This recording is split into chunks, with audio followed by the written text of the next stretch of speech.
Por que nossos bairros são tão feios? Depois de ver como são os bairros nos Estados Unidos e no Canadá, percebi quão desorganizados e desagradáveis são os nossos bairros. Casas amontoadas, ruas sem calçadas, sem arborização. A falta de planejamento dos moradores para uma distribuição espacial adequada transforma nossos bairros numa verdadeira catástrofe urbanística. Além da falta de infraestrutura e saneamento básico, que é um problema de responsabilidade do governo, a maior causa da aparência desagradável dos nossos bairros é culpa dos próprios moradores. Desenvolvemos uma cultura de construir nossas casas de qualquer jeito, sem pensar na rua como um todo e no impacto que causará sobre o paisagismo. Muito provavelmente não sabemos a importância disso para a saúde também, que será prejudicada pela poluição visual. Isso fez com que cidades inteiras fossem edificadas nesse molde e, por conseguinte, um país inteiro como o Brasil é feito de bairros assim. De norte a sul, o urbanismo no Brasil segue o mesmo padrão.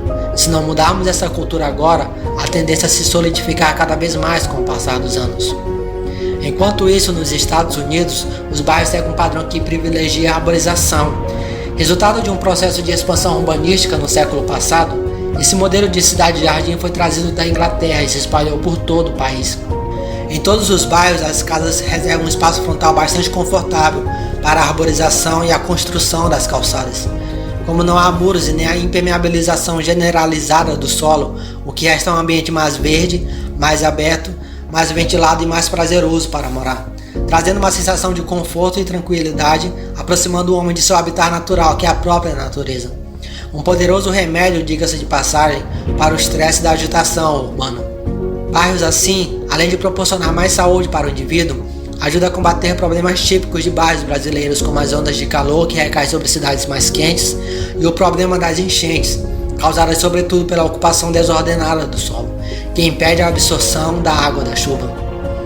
Mas por que nossos bairros seguem um padrão tão desagradável assim? Uma das principais causas, sem dúvida, trata-se da cultura herdada de nossos antepassados. Depois de uma pesquisa feita com a ajuda do Google Maps, percebi que todos os países latino-americanos seguem esse mesmo padrão, que por sua vez é igual ao padrão dos bairros dos seus países colonizadores, como Portugal e Espanha. Ao passo que bairros americanos e canadenses são iguais aos bairros da Inglaterra, país colonizador dos Estados Unidos e Canadá. O aspecto cultural fica bastante evidente quando comparamos dois países bem próximos, como os Estados Unidos e o México. Ao tomar duas cidades vizinhas na fronteira de cada um deles, como a mexicana Matamoros e a americana Brownsville, percebemos que não há sequer 1 quilômetro de distância entre elas, mas são incrivelmente separadas uma da outra pela cultura, uma diferença claramente visível na estética dos bairros. Por conta dessa herança cultural, criamos vários hábitos que explicam essa tragédia.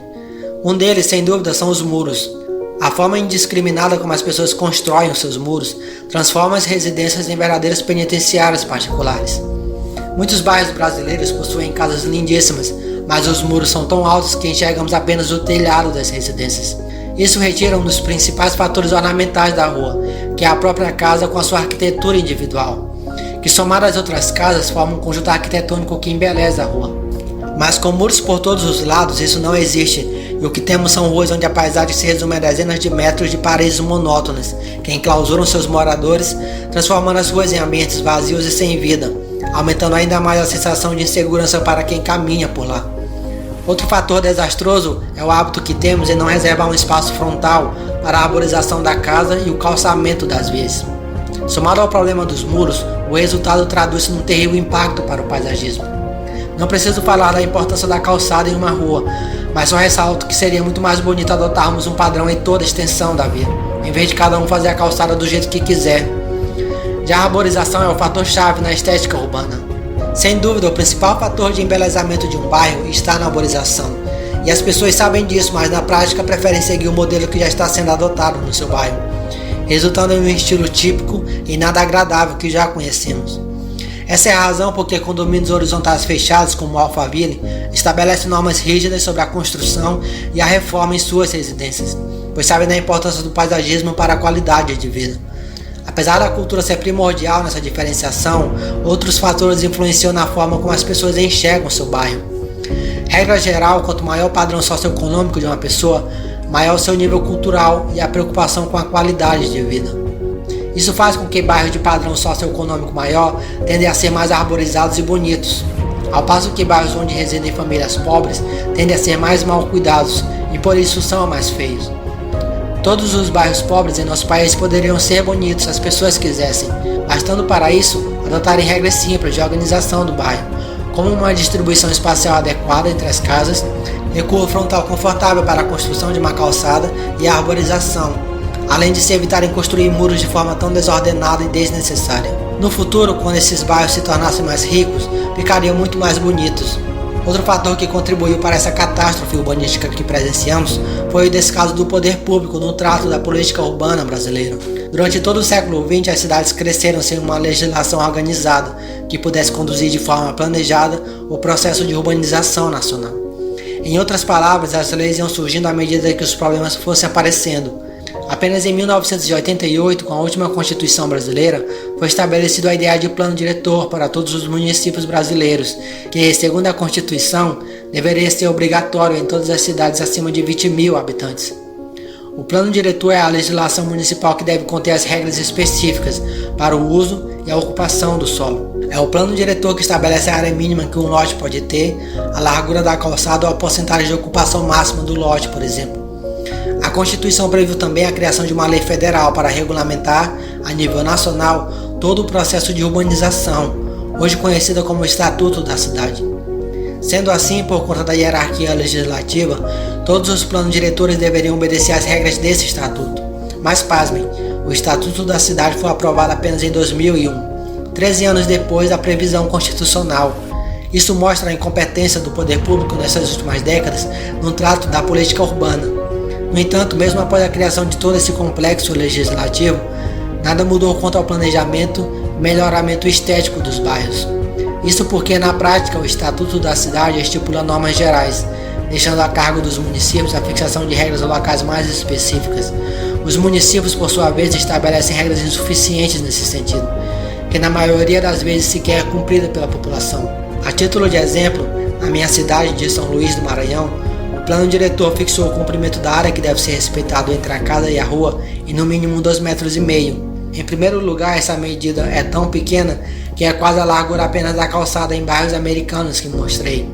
Em segundo lugar, esse comprimento, além de pequeno, nem mesmo é respeitado. Na maioria dos bairros, as casas avançam esse limite e fica por isso mesmo. Não há qualquer fiscalização nesse sentido. E mesmo que fosse respeitado esse limite, ficaria de fora o mais importante fator no planejamento de um bairro, a arborização. Refletindo sobre essa situação, resolvi encaminhar aos deputados federais do nosso país, no mês de junho de 2019, um pedido no sentido de propor um projeto de lei para alterar o Estatuto da Cidade, para que esta lei disponha de regras mais claras sobre esse assunto, tentando evitar que os municípios negligenciem essa parte tão importante, criando com isso um modelo mais padronizado e bonito no país.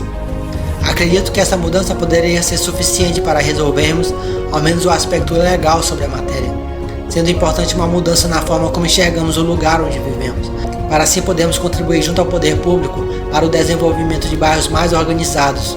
Isso porque, por lei, todos os municípios devem revisar os seus planos diretores a cada 10 anos, sendo obrigatório a realização de audiências públicas para ouvir a população. Se informe junto à prefeitura do seu município para saber quando será a próxima revisão do plano diretor da sua cidade, para assim poder mudar a sua cidade e juntos mudarmos a realidade do nosso país. Se você apoia essa ideia, curta o vídeo, compartilhem.